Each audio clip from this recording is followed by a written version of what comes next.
If you're currently dealing with debt collectors or know of someone who is, then this video is for you. Now, I'm going to give you advice on how I dealt with debt collectors when I was in that situation. But you can also, so this is what I did to deal with them. You know, you can use, depending on your situation, you can use your own judgment to decide what you want to take away from this video. But anyways, when I was dealing with debt collectors, aka collection agents, I realized they have a job to do, but some of them were just overzealous with their jobs. Some of them were just straight up scumbags, just straight up harassers. And what I personally did to deal with them, since I wasn't in a situation to pay my debts at that time, I just used to ignore them. Like with most cell phones, for example, if you gave them your cell phone number, with most cell phones, or many cell phones, I should say, you're able to block phone calls, and in some cases even block messages. Like, just play around with your phone or check the owner's manual of your phone to find out how to block calls from these people. And also, you can sometimes download stuff like free apps, or in some cases paid apps, from like the Google Play Store, if you're dealing with Android, and that can block phone numbers and block messages. And it's your right, at least if you live in Canada anyways, it's your right to request that debt collectors only contact you in writing. You have the right to request that they not phone you if you live in Canada. Now, it's recommended that you send them a registered letter stating that you do not wish to be contacted by phone. However, keep in mind that debt collection agencies, they seem to sometimes pass around accounts the same way that little kids pass around, say, Pokemon cards. Like, sometimes they'll just take your account and they'll sell it or give it to another collection agency. I think they usually sell them. So that letter that you sent to that agency requesting to only be contacted in writing, that letter might become null and void once that particular debt that collection agency was contacting you about is passed to another collection agency. Now, I mean, if you're in a situation to pay your debt, or if you feel like setting up a payment arrangement, that's completely up to you. But all I know is that when I was dealing with debt collectors, I only worried about my most important expenses. Expenses such as shelter, you know, paying your rent, paying your mortgage, paying your condo fees, that kind of thing. Obviously, worry about food, worry about clothing, worry about transportation, worry about medicine and other essential expenses. This may sound bad to some people, but at the time that I was in this situation where I was dealing with debt collectors, paying my debts was not my top priority. I mean, who's going to pay their debts before they worry about grocery shopping and paying to keep a roof over their head and paying for transportation to get to and from work, to and from visiting family and friends, before you pay for your medicine? So, like, in my opinion, don't sacrifice your lifestyle or sacrifice your other expenses to pay your debt collectors. And if you find that your debt collectors are, if you feel that you're being harassed by your debt collectors or threatened by them, then you can contact Consumer Affairs in your particular province or territory. Depending on which province or territory you live in Canada, contact the Consumer Affairs Department in that particular jurisdiction. Collection agents are licensed. They have certain laws to follow. Like, for example, I saw that collection agents, they are allowed to contact you Monday through Saturday. They can contact you as early as 7 a.m. and as late as 9 p.m. On Sundays, they can contact you as early as 1 p.m. and as late as 5 p.m. And collection agents are not allowed to contact you on statutory holidays in Canada. Now, keep in mind this applies to like third-party collection agents. If a collection department from a certain company is calling you, then to the best of my knowledge, they're not bound by those hours. Like, for example, let's say, as an example, you take a loan from CIBC, for example. Now, CIBC, if it's just an internal collection department at CIBC, as an example, then there'll be different laws that apply to them. So they might still be allowed to contact you on statutory holidays. They might be allowed to contact you earlier on Sundays, for example, like outside those hours. Collection agents are not allowed to harass you. They're not allowed to threaten you. Also, they're very limited in the amount of information that they're allowed to give about your debt. Like, basically, if somebody else in your household answers a phone call from a collection agent who's looking for you, they're not supposed to go giving those other people that answer the phone for you, or those other people that know you, they're not supposed to give those people personal information about you. Like, generally, they will say something along the lines of they're trying to contact you or trying to contact ABC about a personal business matter. They're not supposed to go giving personal information about who you owe money to or how much money you owe or anything like that to other people relating to your debt, unless that's unless you've given consent for them to discuss your debt with other people, or B, somebody else has co-signed in this particular debt that they're pursuing. They're not allowed to go giving out your personal information. My advice to you, if you're dealing with a collection agent, you really don't feel like dealing with them, just ignore them. Don't bother returning their phone calls. And if they call you and you accidentally answer the phone, don't feel shy about hanging up on them.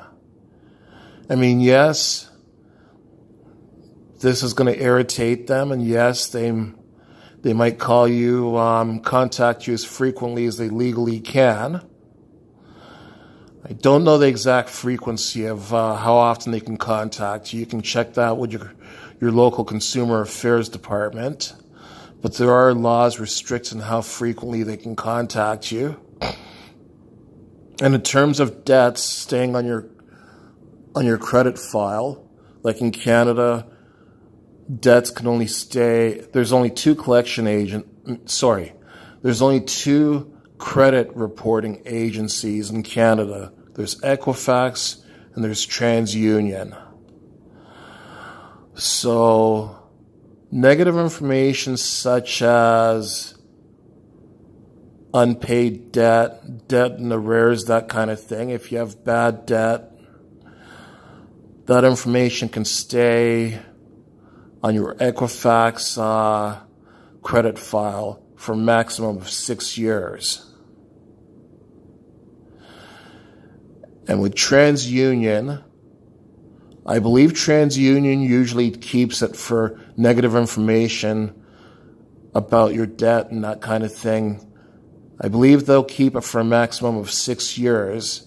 However, in Ontario, Quebec, Newfoundland and Labrador, and I believe one other Canadian province I can't think of off the top of my head right now, they are allowed to keep negative information on you for as much as 7 years.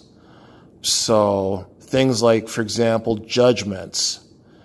If someone sues you and they win and they get a legal judgment against you, Equifax will keep that information on your credit file for 6 years. TransUnion will keep it for 7 years. If you have unpaid debt, both Equifax and TransUnion will usually keep it for 6 years. However, in some jurisdictions, TransUnion might keep it for as much as 7 years. And I think in Prince Edward Island, actually, I believe that judgment information can be kept on your credit file. If you live in Prince Edward Island, it can be kept for up to 10 years. Check for sure with your local, to find out about the local debt collection laws in your jurisdiction, as well as credit reporting laws in your jurisdiction.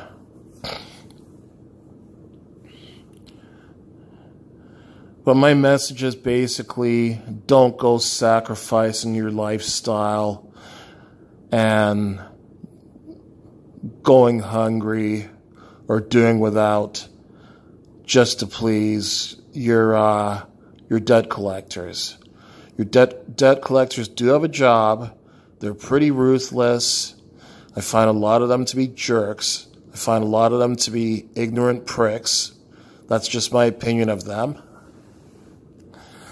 So they're going to try to collect as much money out of you as they can in as little time as you can.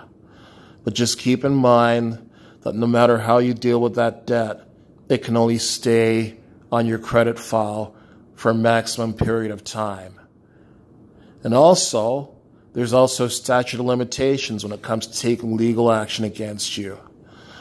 So from the time that your debt first goes bad, like from the time that you stop making payments on a debt or whatever, debt collectors and companies can only take legal action against you for up to 2 years, for a maximum of 2 years after your debt has first gone into arrears. So if they want to sue you, if they want to garnish your wages or take other legal action against you, they only have a maximum of 2 years. Like, at least check for sure with your local jurisdiction to see what the laws are. But I know, for example, in the province of Ontario, they only have 2 years to take legal action against you. Once that 2-year time period is up, basically the only legal action they can take against you after those 2 years is hitting your Equifax and TransUnion credit bureau with negative information, which they can only hit for 6 or 7 years. But keep in mind that at least in Ontario, debt collectors can call you for eternity. They can call you for as long as they want. There's no statute of limitations on how long debt collectors can call you.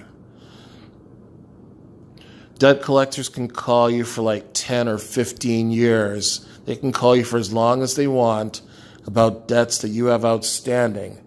But just keep in mind that you're not legally obligated to pay that debt. So if I were you and your debt you're getting calls about debt that's too old to appear on your credit file or too old to have legal action taken against you. My advice is just do not have any contact with those collection agents. Don't talk to them, don't write with them, don't communicate with them in any way, shape, or form, and do whatever you can to ignore them and block their calls. I know they're a real nuisance, but just know that once the statute of limitations is passed in your jurisdiction, and once that debt becomes too old to sit on your credit file, there really, legally, is nothing they can do to you. However, be careful with that. The statute of limitations, at least in the province of Ontario, can reset itself if you either A, admit to those collectors that, like, you acknowledge that debt and you say, yes, that is my debt, yes, I owe you money on it. If you admit to owing money on those particular debts, the statute of limitations can reset, and they have another 2 years to take legal action against you, to take you to court, to sue you, to get a judgment against you, to garnish your wages and that kind of thing. So if you acknowledge that debt, they can take legal action against you again. I read that you have to acknowledge that debt in writing. However, keep in mind that most or possibly all collection agents do record phone calls. So I would advise you not to admit to that debt verbally either. Another way that the statute of limitations resets itself on debt collection, at least in Ontario, is if you decide to start making payments towards that debt again. If you even make one payment towards that debt, then they will see that as you acknowledging that debt, and they will have that certain time period to come after you and take legal action against you again. So it's up to you how to deal with your debt. If you choose to pay it off, great. But if you're not in a position to pay it off, then I would say don't worry about it. They say that time heals all wounds. Yes, it can be a miserable period of time while you're waiting for the statute of limitations period to be over, and while you're waiting for those 6 or 7 years to be over, or the amount of time that bad debt can sit on your credit file for. I know it can seem like an eternity, but if you're not in a position to pay it, my best advice to you is don't worry about paying it, because I'll tell you the truth. Yes, there are some creditors out there that will take you to court, that will sue you, that will get a judgment against you, that will garnish your wages and all that kind of thing. There are some debt collectors out there that will take legal action against you. But based on my experience, most creditors will not take legal action against you beyond hitting your credit file and sending your debts off to debt collectors. Because the truth is, it's quite costly for them to take legal action against you. And quite often that legal action doesn't work in their favor. Because as the old saying goes, you can't get blood from a stone. So yes, they can be a pain in the ass. They can be real nuisances to deal with.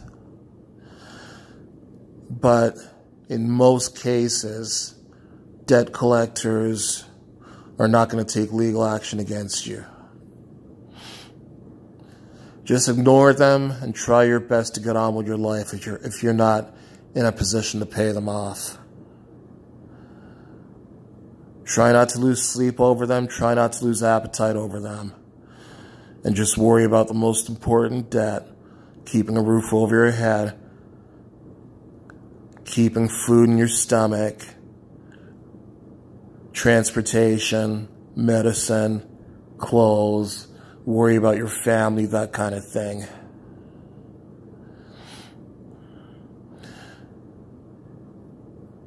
And just find